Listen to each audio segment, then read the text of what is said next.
याला निवेदन देऊन सांगितलं की ज्यांनी हा प्रकार केलाय, जो प्रफुल्ल चव्हाण नावाचा कोण त्यांचा अध्यक्ष आहे, हा काय म्हणजे कोण माणूस आहे, कशा पद्धतीनं कापतो मला माहित नाहीये, पण त्याने या पद्धतीनं जे वादळ उठवलं, तर त्याच्यावरती खरं म्हणजे अॅट्रॉसिटी ऍक्ट नुसार त्या माणसावर गुन्हा दाखल झाला पाहिजे. कारण अॅट्रॉसिटी या प्रकरणामध्ये बसते. कारण एखाद्या समाजाच्या नावानं बदनामी करणं, त्याची मुद्दाम होऊन त्यांना शिवीगाळ करणं किंवा त्यांचं नाव घेऊन काहीतरी वाईट घटना लोकांसमोर मांडणं, या सगळ्या प्रकार, त्यांची अस्मिता डावलणं, त्यांच्या अस्मितेवर ते आघात करणं, हा सगळा प्रकार अॅट्रॉसिटीमध्ये येते. आणि म्हणून त्यांनी हा प्रकार इथे केलेला आहे. म्हणून आमची सर्व आदिवासी जनतेची मागणी आहे की त्या प्रफुल्ल चव्हाण जो आहे, ज्याने हा प्रकार लोकांसमोर मांडला आदिवासींच्या नावानं, त्याच्यावरती अॅट्रॉसिटी ऍक्ट नुसार त्वरित गुन्हा दाखल झाला पाहिजे. बिरसा क्रांती दल या यूट्यूब चॅनलला सबस्क्राईब करा आणि या व्हिडिओला लाईक आणि कॉमेंट करा.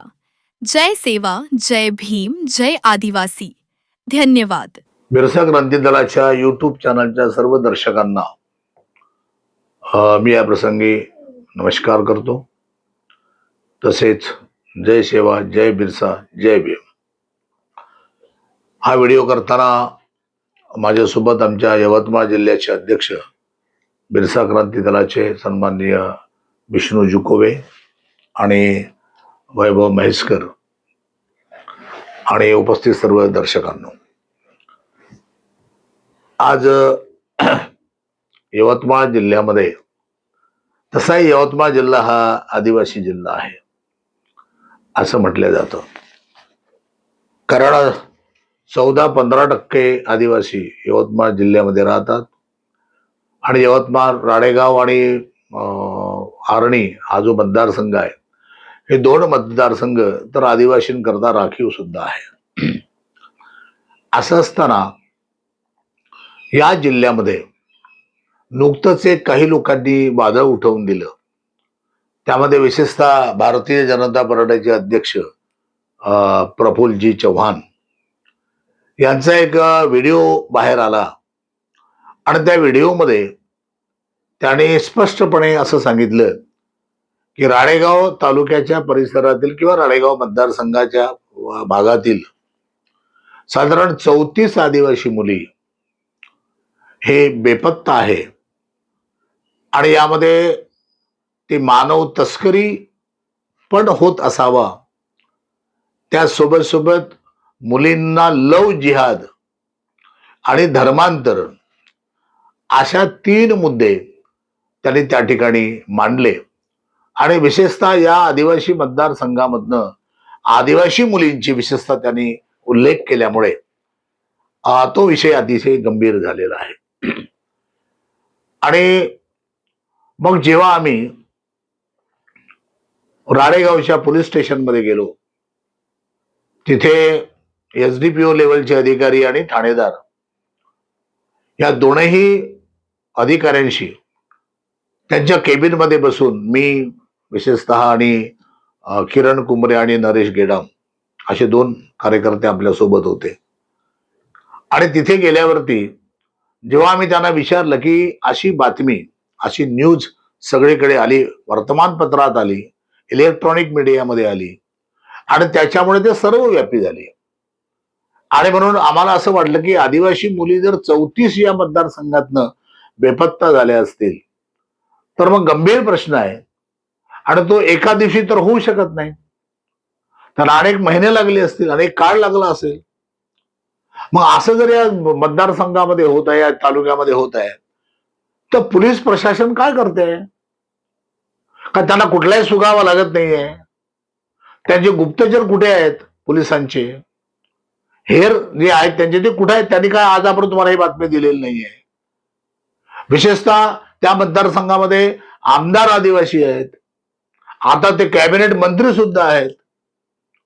म्हणजे असं सगळं असताना या मतदारसंघामधनं जर आदिवासी मुली बेपत्ता होत्या असा तुम्ही आरोप इथे झालेला आहे मोठ्या प्रमाणामध्ये, त्याच्यावर पोलीस प्रशासनाने काय कारवाई केली?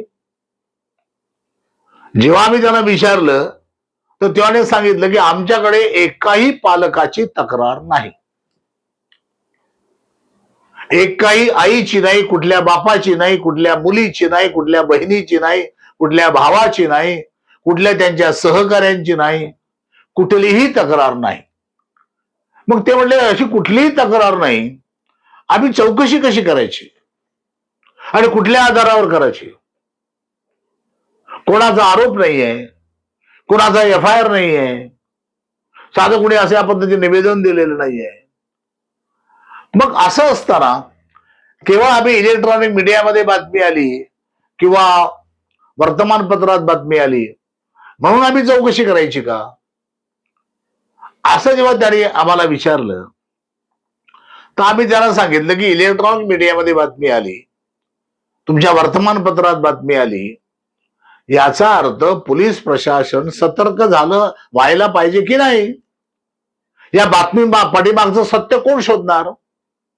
ही बातमी खरी आहे की खोटी आहे हे कोण शोधणार? सामान्य जनता शोधणार का तुम्ही शोधणार आहात? हे तुम्हाला शोधायचं आहे.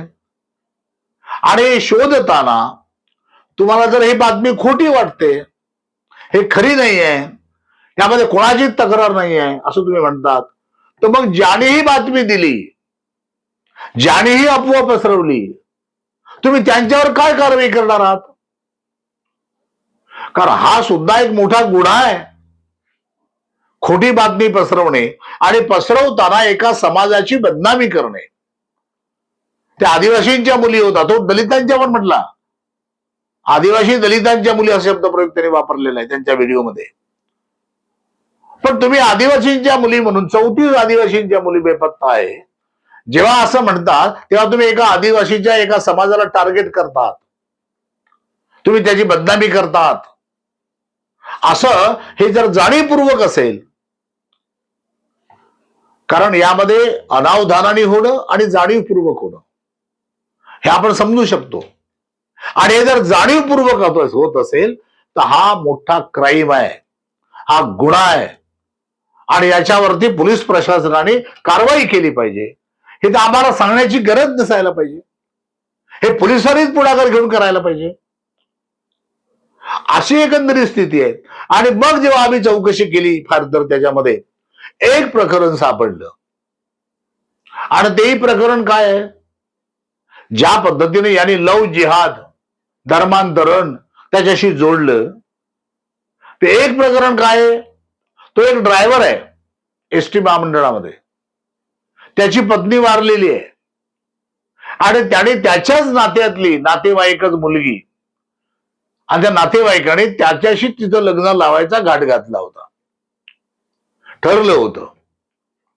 पण ती मुलगी 18 वर्षाची नव्हती, ती कमी वयाची असल्यामुळे या पोलिसांनी त्याच्यामध्ये हस्तक्षेप करून अल्पवयीन मुलीचा म्हणजे बालविवाहाला बंदी असल्यामुळे, गुन्हा असल्यामुळे त्याने तो थांबवला. पण त्याच्यामध्ये कुठलंही लव जिहाद नाही, कुठलंही धर्मांतरण नाही आहे, ते आपसातली त्यांची घडामोड होती आणि ती त्याने थांबवली. ते पुढे 18 वर्ष झाल्यानंतर पुन्हा लग्न करेल, तो वेगळा मुद्दा आहे.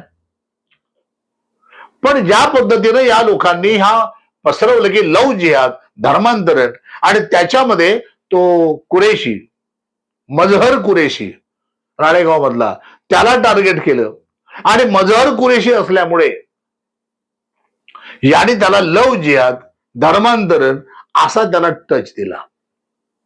आता हा टच देण्याचा त्यांचा कारण काय आहे?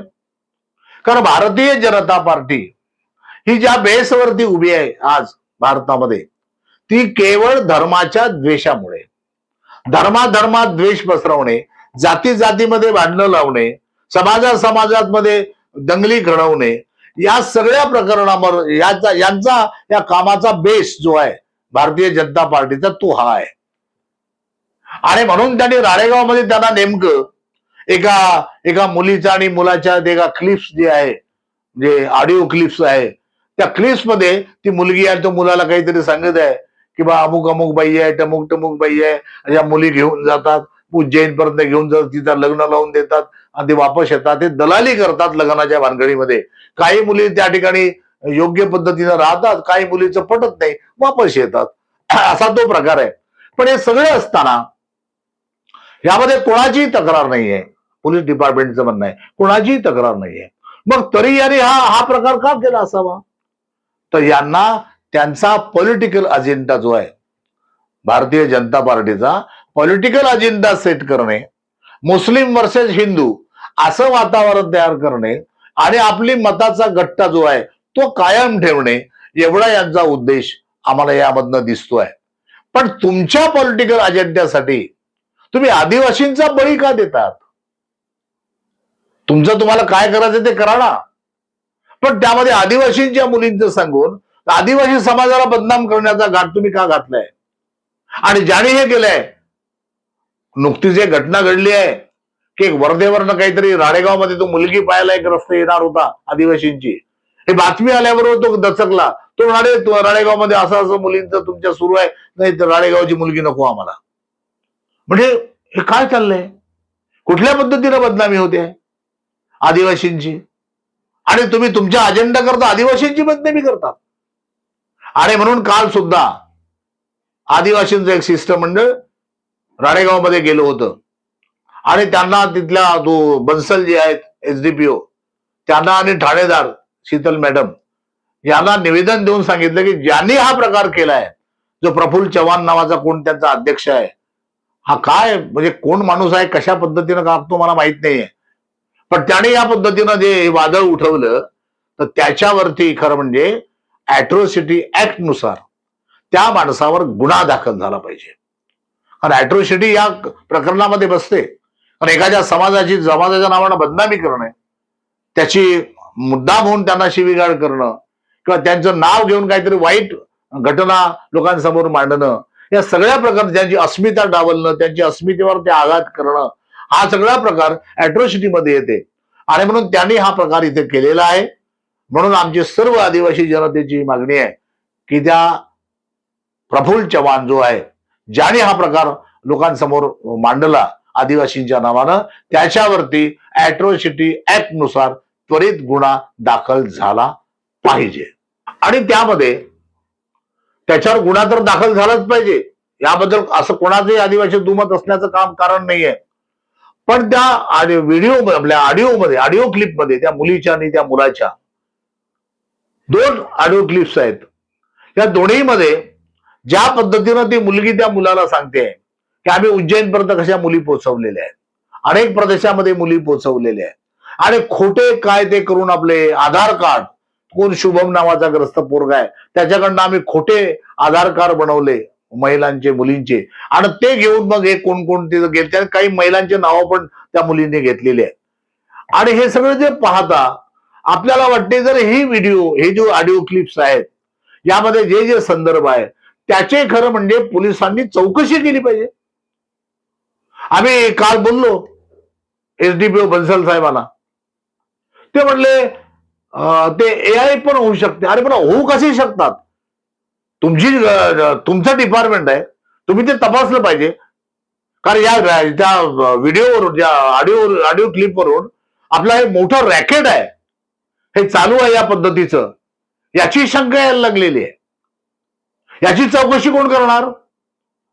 पोलीस डिपार्टमेंटने सुमोटो घेऊन, पुढाकार घेऊन खरं म्हणजे याची चौकशी केली पाहिजे. दोघांनाही पकडलं पाहिजे, त्या मुलीलाही पकडलं पाहिजे, त्या पोरांनाही पकडलं पाहिजे, आणि जो खोटे आधार कार्ड पडतो त्यालाही पकडलं पाहिजे. ज्या मुलींचे, त्या बायांचे नावं त्यांनी घेतली त्या मुलींनी, त्या बायांना अटक केली पाहिजे, त्या मजार कुरेशीला अटक केली पाहिजे, आणि त्यांच्याकडे पूर्ण काय प्रकरण आहे हे नीटपणे तपास करून समजून घेतलं पाहिजे.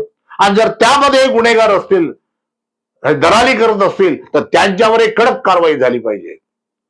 खरं म्हणजे हे कोणाला सांगण्याची गरज नाहीये. क्लिप्स ऐकल्याबरोबर पोलिसांनी पुढाकार घ्यायला पाहिजे. पोलीस पुढाकार घेत नाहीये. ते म्हणते आमच्याकडे कुणाचाही तक्रार नाही, कुणाचाही अर्ज नाही, कुणाचंही निवेदन नाही. तुम्हाला निवेदन द्यायची गरज काय आहे?